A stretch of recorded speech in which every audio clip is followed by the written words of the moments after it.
Bismillahirrahmanirrahim. Assalamualaikum warahmatullahi wabarakatuh. Alhamdulillahi rabbil alamin. Wabihi nasta'inu ala umuri dunya waddin. Wassallallahu ala nabiyyina Muhammadin wa ala alihi wa sahbihi ajma'in. Amma ba'd. Kita panjatkan puja dan puji syukur kehadirat Allah Tabaraka wa Ta'ala. Pada kesempatan malam yang berbahagia kali ini, kita kembali diberi kekuatan, kesehatan, hidayah serta taufik dari Allah Jalla wa Ala, sehingga kita bisa kembali menghadiri pengajian rutin tafsir kita ini di Masjid Agung Darussalam Purbalingga. Kita berharap semoga Allah Tabaraka wa Ta'ala berkenan untuk melimpahkan kepada kita semuanya ilmu yang bermanfaat, sehingga bisa kita amalkan sebagai bekal untuk menghadap kepada Allah Jalla wa Ala. Allahumma amin. Salam dan salam semoga senantiasa tercurahkan kepada junjungan kita Nabi besar Muhammad sallallahu alaihi wasallam, kepada keluarganya, sahabatnya, dan umatnya yang setia mengikuti tuntunannya hingga akhir nanti. Seperti biasanya, sebelum kita memasuki materi hari ini, kita akan membaca surat yang mulia, surat Ad-Duha, untuk mengulangi hafalan kita dan juga memperbaiki barangkali beberapa bacaan yang belum sesuai dengan kaidah tajwid. A'udzu billahi minasy syaithanir rajim.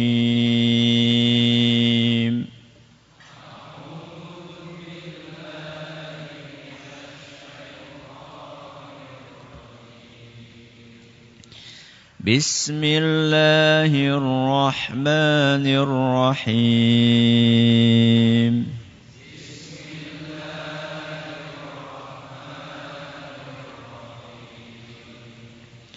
Wadduha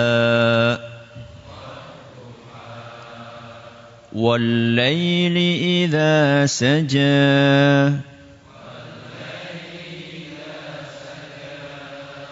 Ma wadda'aka rabbuka wa ma qala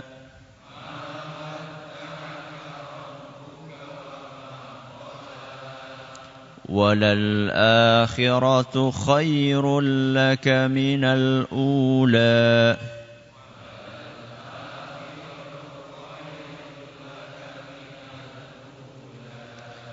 وَلَسَوْفَ يُعْطِيكَ رَبُّكَ فَتَرْضَى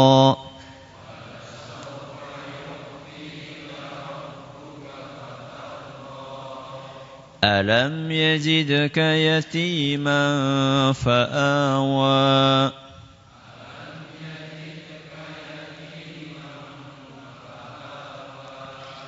وَوَجَدَكَ ضَالًّا فَهَدَى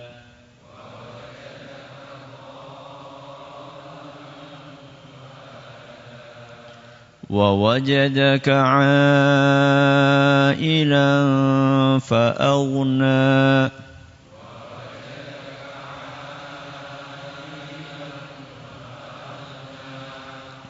فَأَمَّا الْيَتِيمَ فَلَا تَقْهَرْ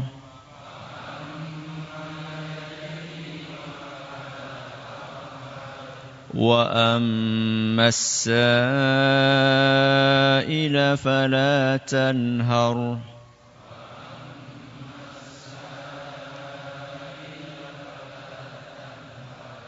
وَأَمَّا بِنِعْمَةِ رَبِّكَ فَحَدِّثْ.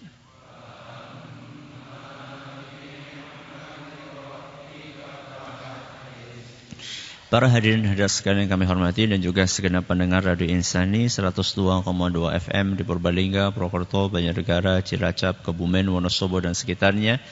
Para pemirsa Roja TV dan Yufi TV yang semoga senantiasa dirahmati oleh Allah Azza wa Jalla. Pendengar Radio Bas FM Sorotigo dan sekitarnya, Radio Roja di Jakarta, Bandung, Lampung, Berau, dimanapun Anda berada. radio kita di Cirebon dan sekitarnya, Radio Hikmah, Banyuwangi dan sekitarnya. Semoga semuanya senantiasa mendapatkan curahan berkah dan rahmat dari Allah Azza wa Jalla. Pada malam hari ini, insyaallah kita akan mengakhiri pembahasan tentang surat yang mulia ini, yaitu surat Ad-Duha. Sehingga di malam hari ini kita akan membahas ayat yang terakhir, yaitu ayat yang keberapa? Ayat yang ke-11, yang bunyinya wa amma bi ni'mati rabbika fahaddits. Artinya, dan hendaklah terhadap nikmat Rabbmu engkau nyatakan nikmat tersebut. Hendaklah engkau nyatakan nikmat dari Allah Subhanahu wa ta'ala. Ini ayat berisikan perintah yang aslinya tertuju kepada siapa?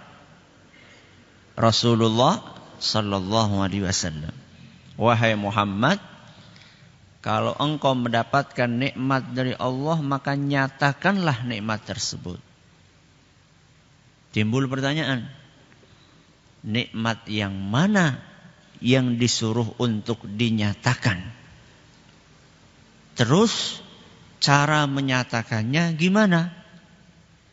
Dua pertanyaan inti di dalam tafsir ayat ini. Nikmat yang mana yang dimaksud disuruh untuk dinyatakan? Kemudian cara untuk menyatakan nikmat tadi seperti apa? Para ulama tafsir menyebutkan sekurang-kurangnya ada 3 penafsiran mengenai maksud dari nikmat itu apa dan cara menyatakannya bagaimana. Penafsiran yang pertama disebutkan bahwa yang dimaksud dengan nikmat tadi adalah nikmat kenabian. Apa maksudnya nikmat kenabian? Maksudnya Nabi kita Muhammad diangkat menjadi Nabi. Itu maksudnya, diangkat menjadi Rasul. Itu nikmat atau bukan? Nikmat. Ya. Diutusnya Rasulullah sallallahu alaihi wasallam di muka bumi ini adalah sebuah nikmat yang luar biasa. Makanya Anas ibnu Malik, salah seorang sahabat Nabi sallallahu alaihi wasallam radhiyallahu anhu, sebagaimana dituturkan dalam sebuah riwayat yang disebutkan oleh Imam Ahmad dan juga oleh Imam At-Tirmidzi, dan riwayat ini dinyatakan hasan oleh Imam Al-Baihaqi. Anas ibnu Malik bercerita, "Lamma kana al-yawm alladhi dakhala fihi Rasulullah sallallahu alaihi wasallam al-Madinah." Di hari Rasulullah SAW masuk ke kota Madinah. Berarti ketika beliau hijrah. Dari mana? Dari Mekah ke Madinah. Anas ibnu Malik radhiyallahu anhu lagi cerita bagaimana suasana Madinah ketika Rasul SAW masuk ke kota tersebut. Kata beliau, ketika Rasulullah SAW masuk ke kota Madinah, adha'a minha kulla syai'. Kedatangan Nabi SAW itu membuat Madinah semuanya terang benderang. Efek dari kedatangannya siapa? Rasul SAW. Jadi terang semuanya. Seluruh jalan-jalan di kota Madinah terang, benderang. Adha'a minha kulla syai'. Semuanya terang. Ya rumahnya, ya masjidnya, ya lapangannya, ya pasarnya, semuanya terang. Ini menunjukkan bahwa kedatangan Nabi kita Muhammad SAW adalah sebuah nikmat yang luar biasa. Anas ibnu Malik melanjutkan keterangannya. Itu adalah hari ketika Rasul masuk ke Madinah. Bagaimana hari ketika beliau wafat? Ya. Itu hari ketika Nabi SAW masuk ke Madinah. Ketika beliau wafat bagaimana? Anas melanjutkan, falamma kana al-yawmul ladzi mata fih. Adapun ketika hari saat Rasulullah sallallahu alaihi wasallam wafat, adlama minal Madinah kulla syai'. Madinah semuanya gelap gulita. Pasarnya gelap, masjidnya gelap, rumahnya gelap, kebunnya gelap, semuanya gelap. Sampai dalam riwayat yang lain dikatakan, "Adlamatil Madinah hatta lam yanzur ba'duna ila ba'd."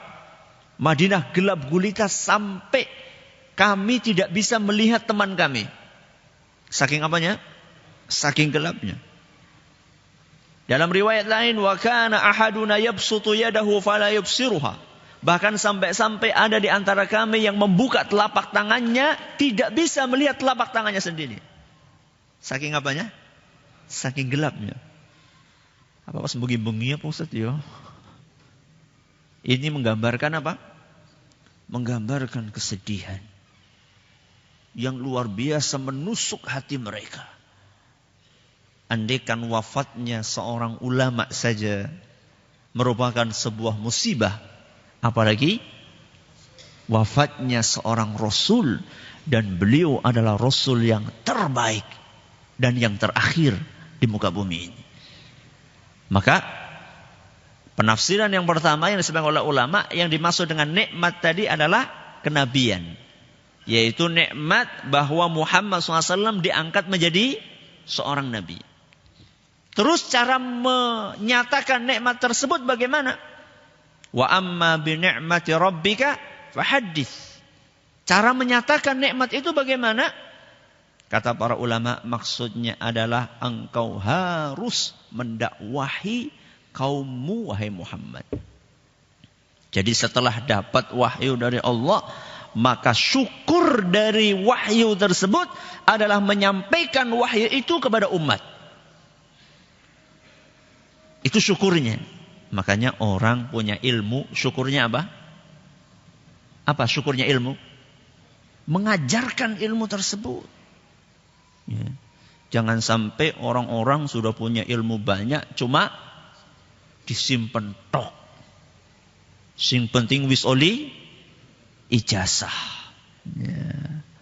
Yang penting ijazahnya sudah ditempel di mana? Di dinding ruang tamu, supaya orang semuanya lihat. Enggak seperti itu. Syukur nikmat berupa ilmu adalah dengan mengajarkannya kepada orang lain. Dan ajaibnya, ilmu itu semakin diberikan kepada orang lain, semakin habis apa semakin tambah? Semakin tambah. Beda dengan uang yang kita miliki. Uang kalau kita berikan sama orang lain akan berkurang. 100.000 kita berikan pada orang lain 1.000, jadinya berapa? 99.000. Tapi panjenengan punya ilmu 100, jenengan berikan kepada orang lain 100, jadi berapa? 200. Kalau nggak percaya coba perhatikan orang-orang guru-guru yang rajin ngajarnya. Ilmunya tambah banyak apa tambah sedikit? Tambah banyak. Tapi orang yang punya ilmu nggak pernah diajarkan, apa yang terjadi? Hilang. Hilangnya keberapa? Kelalen. Lupa. Ya. Coba sekarang buktikan, nuwun sewu, yang pernah belajar SD, SMP, SMA. Saya yakin semuanya rata-rata sudah pernah, kecuali yang masih kecil-kecil. Kemudian sekarang profesinya bukan guru. Ilmunya si anak apa ora? Sedidik. Ya. Banyak yang pada hilang. Makanya kata para ulama, sedekahkanlah ilmu kalian.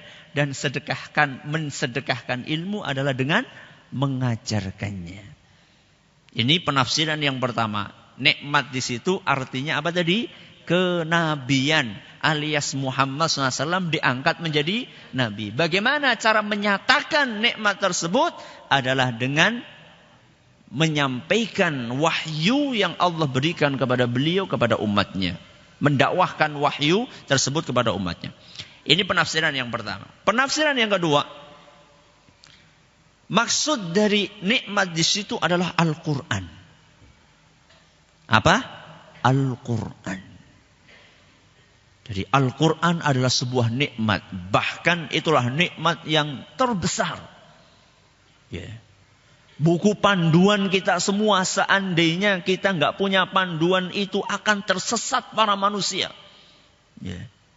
Cuman sayangnya kebanyakan Al-Quran itu di rumah dijadikan hiasan, dijadikan pajangan. Malah ada orang bangga nyong duwe Al-Quran sepigura. Ya, tulisannya cilik-cilik banget. Kowe golek maca kepriwe? Lah sing penting kan udah nggo maca, sing penting nggo hiasan.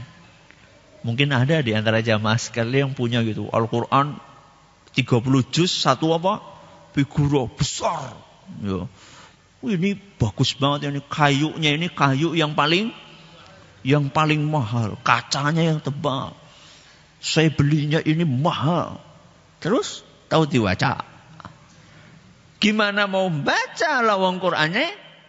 Kecil banget tulisannya. Nih, saya punya Quran besarnya sekorek. Quran apa itu? Quran Istanbul. Itu sungguh ngapa? Ya, engkau jimat. Subhanallah. Al-Quran beralih fungsi. Bukan untuk dibaca, diamalkan, malah buat jimat. Jadi Al-Quranlah nikmat dari Allah subhanahu wa ta'ala. Ya. Al-Quran adalah nikmat dari Allah Azza wa Jal yang Allah berikan kepada kita semuanya. Terutama awalnya kepada Rasul sallallahu alaihi wasallam. Terus bagaimana mensyukurinya? Mensyukurinya adalah dengan mengajarkan isi dari Al-Quran itu kepada umat manusia. Jadi Rasulullah sallallahu alaihi wasallam setelah mendapatkan wahyu dari Allah Azza wa Jalla berupa Al-Quran, maka kewajiban beliau adalah menyampaikan isi dari Al-Quran itu kepada umat manusia. Apalagi Al-Quran itu sudah sempurna. Kitab suci tersebut sudah sempurna. Sehingga nikmat semakin besar. Turunnya satu ayat saja di Al-Quran, dari Al-Quran ke muka bumi ini sudah merupakan kenikmatan yang luar biasa. Apalagi turunnya sudah sempurna 30 juz. Al-Quran berapa juz? 30. Konon ada seorang pejabat. Ada seorang pejabat diundang untuk menghadiri khataman Al-Quran. Artinya ada anak-anak sudah pada khatam 30 juz. Dengan PD-nya setelah meresmikan acara tersebut didekati salah satu dari anak-anak tadi. Masya Allah sudah berapa juz bacanya? Sudah 30 juz Pak. Masya Allah, Masya Allah. Kurang berapa juz lagi? Oh, engane orang ngerti Quran pirang juz. Ini kebangetan ini namanya. Loh kalau nggak tahu Quran saja berapa juz, kapan bacanya kalau kayak gitu? Konon, nggak tahu ini benar apa tidak. Mudah-mudahan nggak benar. Mudah-mudahan nggak benar. Sampai jumlah Quran aja nggak tahu. Ya. Apalagi bacanya. Apa saking seringnya baca sampai nggak memperhatikan juznya? Wallahu alam. Tapi kemungkinan yang pertama lebih besar. Jadi datangnya Al-Quran, turunnya Al-Quran adalah nikmat yang sangat besar.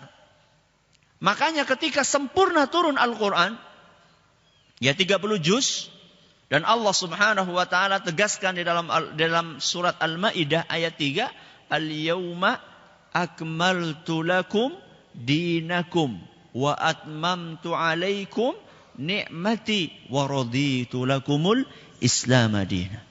Al-yawma akmaltu lakum dinakum, pada hari ini telah aku sempurnakan untuk kalian agama kalian. Wa atmamtu alaikum ni'mati, dan aku cukupkan nikmatku ini kepadamu. Jadi nikmat ini maksudnya ajaran Islam, Al-Quran. Sudah disempurnakan oleh Allah subhanahu wa ta'ala. Wa raditu lakumul Islam madina, dan Islam telah aku ridhoi sebagai agama kalian. Ayat ini turun ketika peristiwa Haji Wada. Wada itu apa? Perpisahan. Ini haji yang pertama dan terakhir yang dilakukan oleh Rasul SAW. Jadi Rasul SAW itu seumur-umur melakukan haji berapa kali? 1 kali. Yaitu pada Haji Wada. Pada haji perpisahan. Kenapa dikatakan perpisahan? Karena itu haji terakhir Nabi SAW. Setelah itu Nabi nggak berhaji lagi, dan beberapa saat kemudian Rasulullah SAW wafat. Jadi ayat ini, surat apa tadi? Al-Ma'idah ayat 3 diturunkan oleh Rasulullah SAW pada saat haji wada. Dan ketika haji wada, Rasulullah SAW berkurban dengan onta. Berapa jumlahnya? 100 ekor onta. Berapa? 100 ekor onta. Coba angkat tangan yang pernah kurban 100 ekor onta. Oh, enggak ada onta Ustaz. Ya wis. Sapi kegeden. Wedus. Coba siapa yang pernah kurban 100 ekor kambing?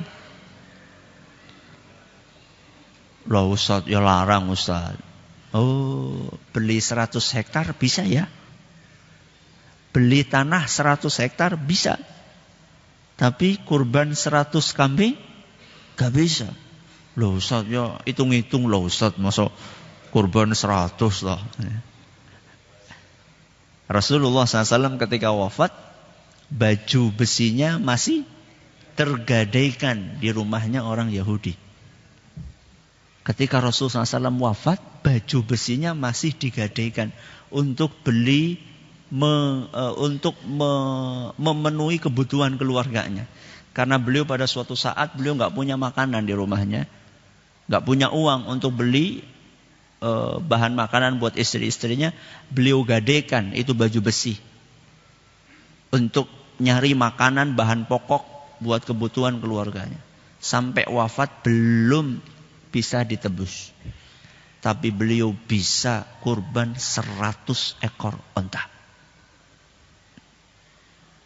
Kira-kira ketika kita wafat nanti, ada nggak yang masih digadaikan? Masih ada Ustaz. Alhamdulillah, rumah masih ada, mobil masih ada. Kemudian apa? Tanah masih luas. Ya. Rasulullah SAW ketika haji wada, haji terakhir beliau berkurban 100 ekor onta. Diceritakan oleh Anas ibnu Malik dalam sebuah riwayat yang diriwayatkan oleh Imam Ahmad dan isnadnya dinyatakan sahih oleh para muhaqqiq musnad. Nahara Rasulullah SAW biyadihi 63. Beliau berkurban 100 ekor unta dan beliau sembelih sendiri 63 ekor. Berapa yang disembelih sendiri? 63. Kuat napa mboten? Ya kuat banget dia. Kita saja nyembelih sapi belum tentu berani. Loh, nyembelih sapi, nyembelih ayam ora wani.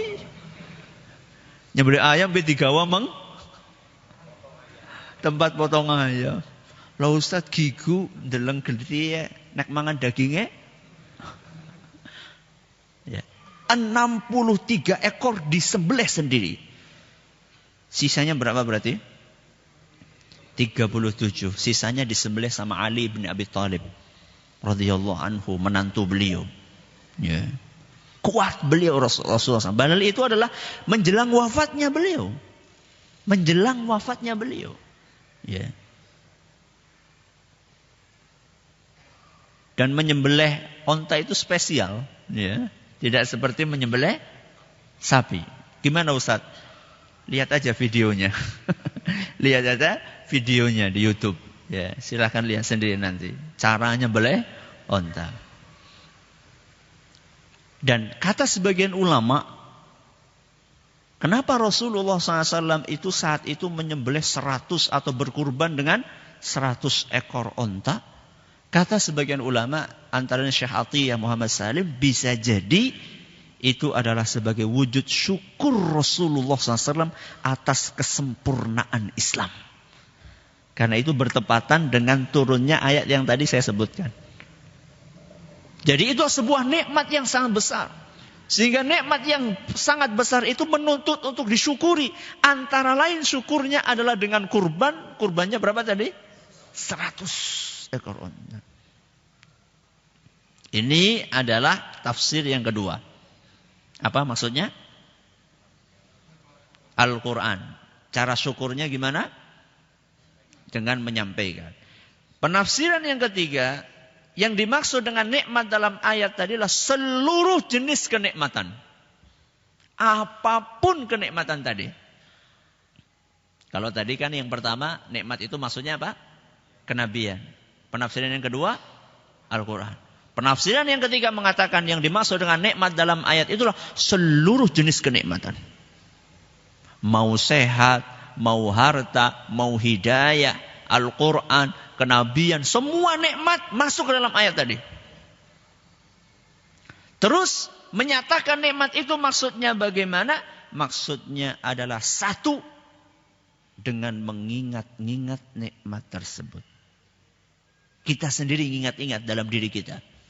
Dapat kesehatan, kita resapi, subhanallah. Ya Allah, selama ini saya ternyata sehat walafiat. Sekarang mungkin sudah mulai ada gula, ya. Sudah mulai dibatasi gulanya ketika usia sudah berapa? 60, 50. Kemudian kita banding-bandingkan, ya Allah. Nyong enggane wis ngombe gula wis pirang tahun ya. Kira-kira gula yang kita minum 50 tahun itu sudah berapa kilo? Kalau setiap hari bikin teh pakai berapa? 2 sendok, 3 sendok. Itu kalau dikumpulkan itu sudah berapa kuintal gulanya. Sekarang dikurangi sama Allah. Sudah jangan banyak-banyak gulanya. Apakah masih sempat kita mengeluh? Masih layak kita protes sama Allah? Padahal sudah dikasih kesempatan minum gula berapa ton? Sekarang di akhir usia sudah cukup. Sudah banyak mengingat-ingat nikmat tersebut. Ya.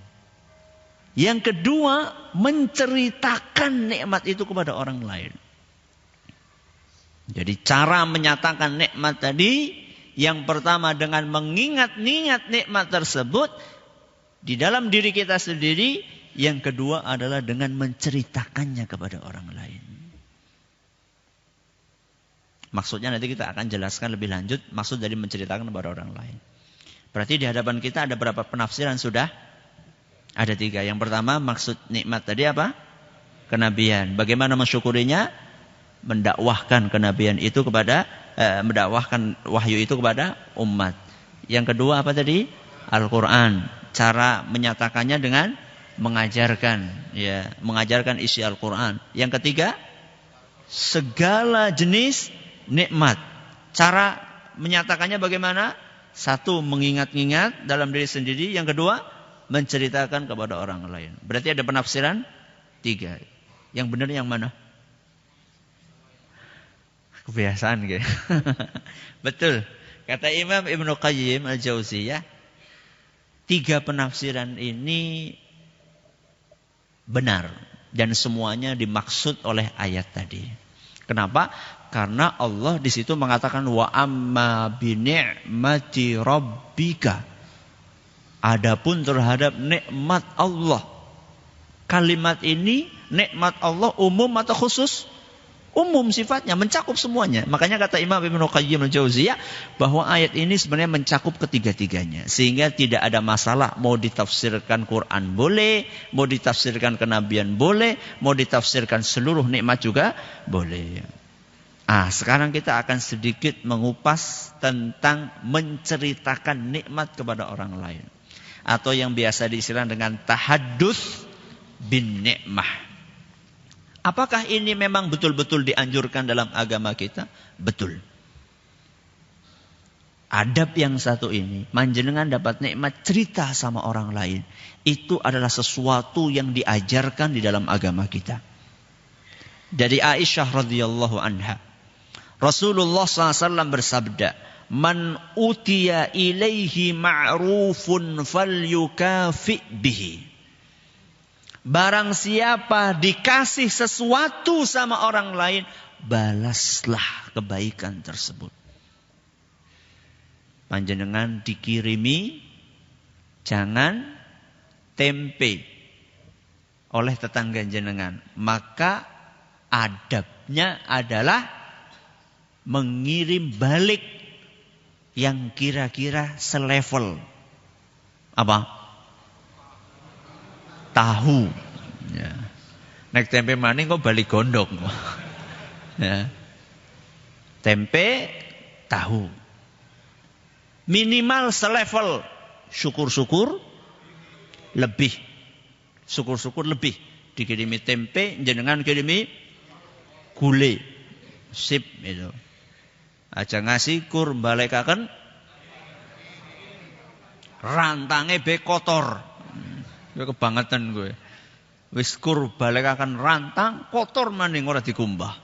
Ya. Barang siapa yang dikasih sesuatu sama orang lain, maka balaslah. Kemudian kata Nabi SAW, wa man lam yastati', barang siapa yang tidak bisa untuk melakukan itu, pas dikirimi, pas di rumah nggak ada apa-apa. Bagaimana cara membalasnya? Falyadhkurhu, hendaklah dia ceritakan itu kepada orang lain. Masya Allah Bu Anu kemarin ngirimi lo, Masya Allah enak banget jangannya. Ya. Falyadhkurhu, hendaklah dia cerita. Loh, saya kok jadi riak. Loh, yang cerita bukan yang ngasih, yang cerita yang dikasih. Ya. Kalau itu sudah di luar sudah di luar wewenangnya yang ngasih. Ini yang cerita-cerita yang dikasih, bukan yang ngasih. Ya. Faman dzakarahu faqad syakarah. Barang siapa yang cerita-cerita suatu nikmat, maka sungguh dia telah mensyukuri nikmat tersebut. Itu kalau enggak bisa apa? Balas. Hadis riwayat Ahmad dan dinyatakan hasan oleh Syekh Al-Albani. Dalil yang kedua yang menunjukkan bahwasannya menceritakan nikmat adalah aturan agama, ajaran agama Islam. Nabi SAW, kata Nu'man ibnu Bashir, pada suatu hari beliau bersabda di atas mimbarnya, man lam yashkuril qalila lam yashkuril kathir. Barang siapa yang tidak bisa mensyukuri nikmat yang sedikit, tidak akan mensyukuri nikmat yang banyak. Ingat ini sabda Nabi. Barang siapa mendapatkan nikmat sedikit, dia tidak syukur. Kalau dapat nikmat banyak, tidak mungkin bisa syukur. Makanya ya, kalau jenengan dikirimi sama orang duku. Ini kan lagi musimnya apa? Duku. Jenengan punya duku di rumah. Loh, John, duku dikirimi duku. Aja mikir dikirimi apa sing dure duku? Duren, aja mikir. Jenengan dikirimi sedikit enggak syukur. Orang bakal dikirim akeh. Berarti gimana Ustaz? Sedikit apapun syukuri.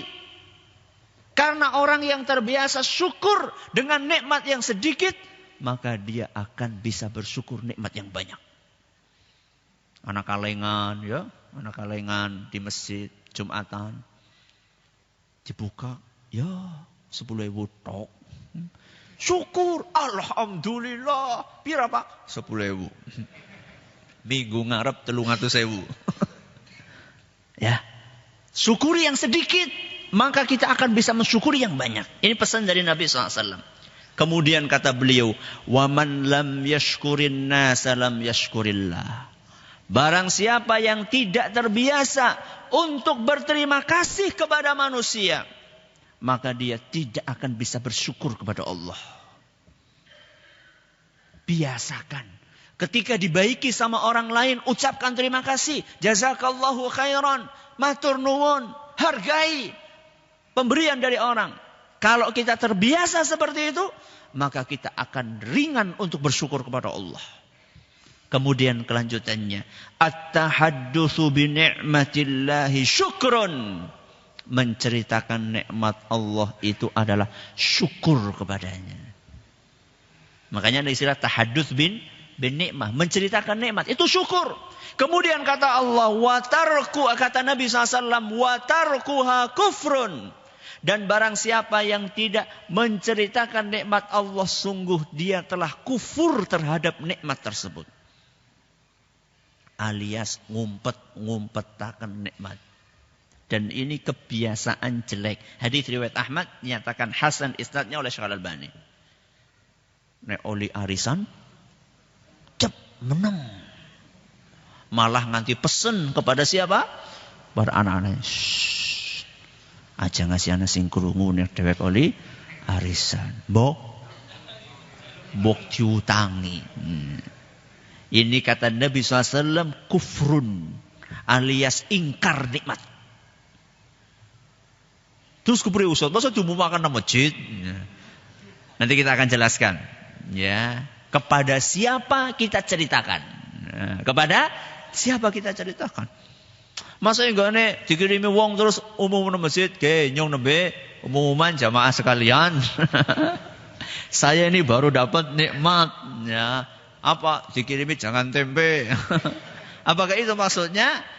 Semua orang, kata Al Hasan ibnu Ali radhiyallahu anhuma, maksud dari menceritakan itu kata beliau, idza asabta khairan, kalau engkau mendapatkan nikmat, au amilta khairan, atau melakukan kebaikan, fahadits bihi thiqata min ikhwanika, maka ceritakanlah kepada orang-orang yang kamu percaya dari saudara-saudaramu. Maksudnya saudara sesama muslim.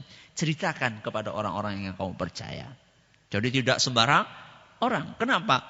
Kalau sembarang orang bisa jadi malah iri, dengki, hasad. Gue malah cerita memaling, malah dicolong gue. Ya. Ceritakan kepada orang-orang yang kita percaya.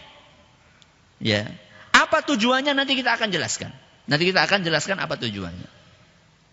Termasuk juga bentuk dari tahadduts bin nikmah, menceritakan nikmat itulah memperlihatkan nikmat itu. Dapat nikmat diperlihatkan sama orang lain. Maksudnya apa nanti kita akan jelaskan. An Abil Ahwas Auf ibnu Malik ibnu Nadlah an abihi, dari seorang sahabat namanya Malik ibnu Nadlah. Beliau bercerita, ataitu Rasulullah sallallahu alaihi wasallam wa ana kashiful hay'ah. Pada suatu hari aku datang kepada Rasul SAW dalam keadaan penampilanku lusuh. Penampilanku lusuh. Aku kelambin dia pating apa? Pelitut. Ya. Kelihatan kotor gitu ya. Faqala, maka Nabi SAW pun ketika melihat penampilanku, beliau bertanya, hal laka min mal? Kamu punya harta enggak sih? Kamu punya harta enggak? Kata aku, na'am. Ya, aku punya wahai Rasul. Min ayyi malin, apa saja harta kamu? Kata dia, min kullin qad atanillahu. Semuanya Allah sudah kasih kepadaku. Segala jenis harta Allah berikan kepadaku. Minal ibili warraqiqi wal ghanam. Aku punya onta, aku punya budak, aku punya kambing. Banyak nikmat yang Allah berikan kepadaku. Kata Nabi SAW, idza atakallahu malan falyura alaik. Seandainya Allah berikan harta kepadamu, hendaklah kelihatan apanya ya? Kelihatan efeknya. Kelihatan bekasnya dalam dirimu. Hadis riwayat Ibnu Hibban dan dinyatakan sahih isnadnya oleh Al-Hakim. Maksudnya kalau dapat nikmat itu kelihatan, dilihatkan sama orang lain. Lah duwe sapi, duwe apa? Masa orang kelamben kayak sapi nih. Ada sebagian orang seperti itu.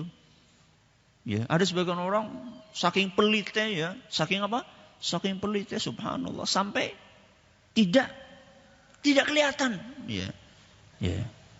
Dan tentunya tidak berlebihan, Makanya oleh Rasul sallallahu alaihi wasallam di situ dalam hadis lain, ilbasu fi ghairi makhilatin wala saraf.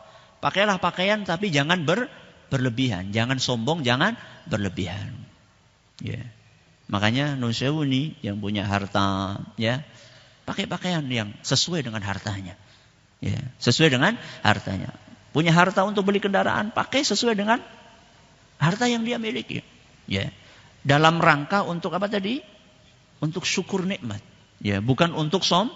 Bukan untuk sombong. Ya. Terus tujuannya apa? Ya. Tujuannya apa? Tadi sudah saya sampaikan. Tujuannya satu adalah untuk syukur kepada Allah. Untuk syukur kepada Allah.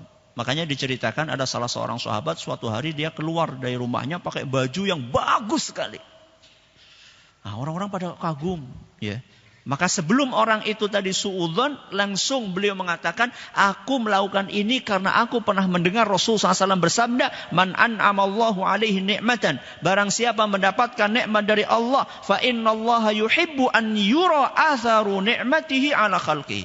Sungguh Allah itu bahagia, Allah itu senang, Allah itu gembira ketika melihat ada efek nikmat itu di dalam tubuhnya. Jadi kalau memang mampu untuk beli baju yang bagus, enggak apa-apa beli baju yang bagus. Karena memang Allah itu suka melihat hambanya ini, oh dapat nikmat, ternyata kelihatan nikmatnya. Allah tuh suka. Ini disebutkan dalam hadis riwayat Ahmad, nyatakan sahih oleh Imam Ibnu Abi Dunya. Jadi tujuan yang pertama, kita menceritakan nikmat itu untuk apa tadi? Mensyukuri Allah. Tujuan yang kedua adalah untuk melatih kedermawanan. Untuk apa? Melatih kedermawanan. Kok bisa? Apa hubungannya? Karena kalau jenengan cerita, ada orang tahu dan dia butuh, biasanya apa? Biasanya dia akan merek, akan dekat-dekat sama jenengan. Kayak nembe tuku mobil anyar. Ya lumayan lah, bisa apa? Bisa numpang. Ya. Makanya kalau jenengan punya mobil, berangkat ngaji, dijemput itu, siapa namanya? Tetangga-tetangganya jemput. Yo, rasakan numpak mobil anyar. Ya, orang kur piknik tok. Ya, ajak ke Masjid Agung ngaji. Itu syukur nikmat. Dan mobil yang kayak gitu biasanya awet. Biasanya awet, orang gampang bodol. Ya. Biasane. Ya. Karena setiap naik, Masya Allah, Alhamdulillah, jangan pena buat mobilnya, Masya Allah, moga-moga pak berkah mobilnya. Setiap orang naik gitu. Setiap didoakan terus sama orang lain. Beda dengan orang yang punya mobil disembunyikan, tutupi terus, dikerodongi benar keton. Setiap ada orang mau pinjam, aduh, akin entong. Yang suka maning, bensinnya entong. Pelit. Ya, sampai orang-orang kemudian pada, wah ke mobil pelit, moga-moga cepat rusak. Temenan rusak gue. Ya, itu bagian dari syukur nikmat kepada Allah. Jadi tujuan menceritakan nikmat adalah apa tadi? Satu, syukur kepada Allah. Yang kedua, untuk melatih kedermawanan. Ini yang dapat kami sampaikan pada kesempatan kali ini. Semoga bermanfaat buat kita semua. InsyaAllah pada pertemuan yang akan datang kita akan berpindah kepada surat yang lain. Semoga Allah memberikan keberkahan umur kepada kita semuanya. Terima kasih.